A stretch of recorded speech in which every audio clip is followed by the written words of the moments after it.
में आज के जमाना में बड़ा अंतर हो गया है। पहले शादी विवाह हो जाता है बुढ़ऊ दादा लोगों से पूछ लिया, दादा लोग खुदे बतावल, दादियों गौवा में कहा कि अरे हमहन का जमाना रहे, मर्द कब यवन कब चल जाए क्यों जनबे न करे। पहले कदम में चोरकट रहना अरे चोरी सजाए तो चोरकट ना रहे, वो सभ्यता रहे। अब तो दादा सुहाग रात हल्ला बोल के मनावल जाती है। नहीं कि माई बाबू जगाओ तो बाबू उठाना जब बियाह होगा सुहाग रात का व्यवस्था देखा, फूल माला से पूरा डेकोरेशन कर दिया था। और जहाँ से दुल्हा जाई वहां से मतलब अगर बाहरे बरंडा में दुल्हा का कुर्सी लगल तो वहां से फूल का पूरा रोड बन जाई। कि यही पड़ी लड़का सुहाग रात मनावे जाई। सुहाग रात सुहाग रात, हाँ सुहाग रात। इस सुहाग रात का होले हो देखा दादा ये कौने जमाने में जिये थो लगे था, ब्रिटेन से पकड़ के आना तो सुहाग रात का होला। एकर सुहाग रात एकर बाबू मना रहले तो हमके कैसे पता है? कल जो साले भी रहा तो तू कैसे जान गया? अरे हमने उतारी रहनी भैया। ओ धोखा हो गई दादा। कोनो लड़का का बियाह भयल बा, चोरी से सुहाग रात मनाई के निकल गए। अच्छा घर में लाइटियो ना रहल, अंधरवे अन्हारे सुहाग रात मनौलस। जब सुबेर भयल तो बेचारी आई के अपने ननद से कहत बा, कोई ना बताओ बा कि हमार दुल्हा रहल। कहत बा का कहत बा,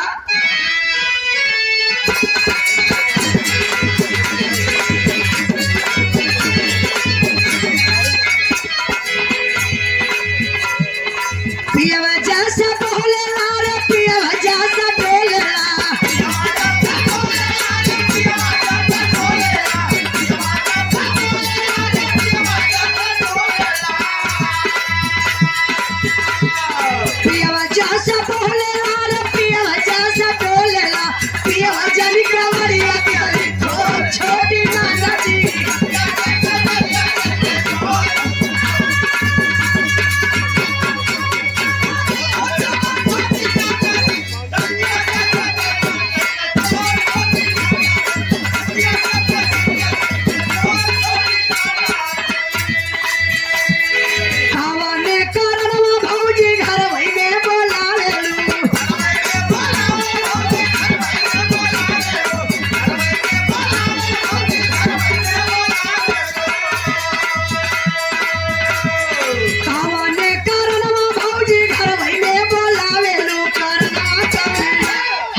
धूम तराना क्षण भर का आनंद होला।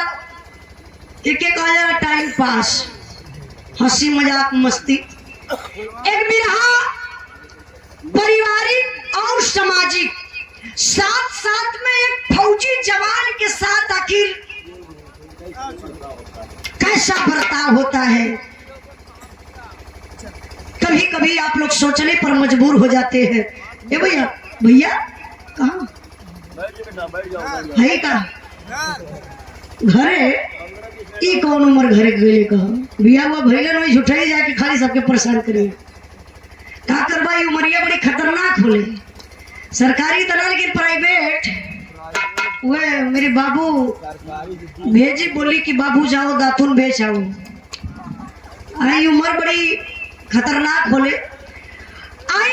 बबलू भैया ये बिरहा सुनावे चत बानी, दिल से सुनल जाई।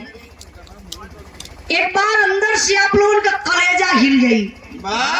दादा सुरती वाला दादा, अब सुरती खाए वाला जल्दी से जब बिरहा शुरू कर दे, खाली दादा बिरहा पर ध्यान रहे। देखा हमारे कलाकारन का कमाई पब्लिक बा, रुपया पैसा तो कहीं लाखों मिल जाला और कहीं 10 रुपया ना मिलेला। तो पैसा वाली बात ना बा, मेन कमाई हमार कहीं पब्लिक बा कि हम गाई आप लोग कहानी समझला। सुबेरे का यहाँ से बतियावत जा कि उजलवा बिरहा गौलस, उससे कुछ मैसेज मिलल तो हमार बिरहा गाई तर जाई। हमार पूरा कोशिश भी रहे।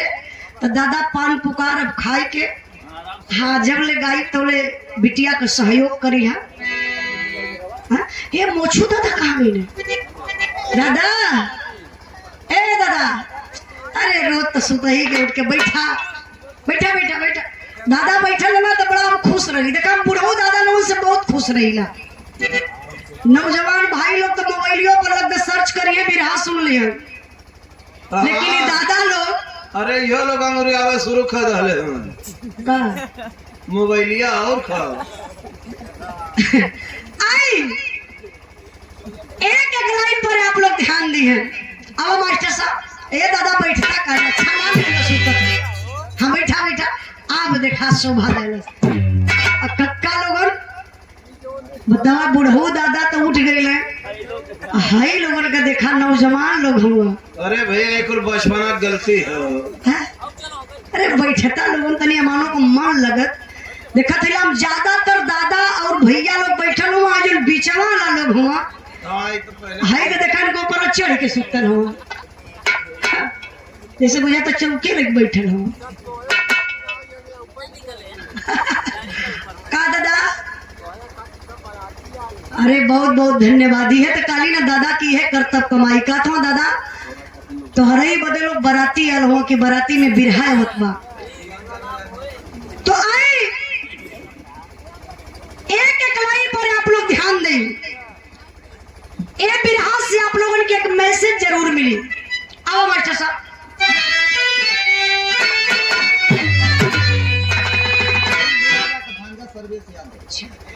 आज के नौसा बादशाह जी दुल्हे राजा जी के भांजा सर्वेश यादव, बबलू भैया दुल्हा हुआ तो कहा यहाँ बैठल हुआ? नहीं नहीं वहां ना बतिया, मतलब वहां ना जाए का ना वहां से छुट्टी है 5 बजे।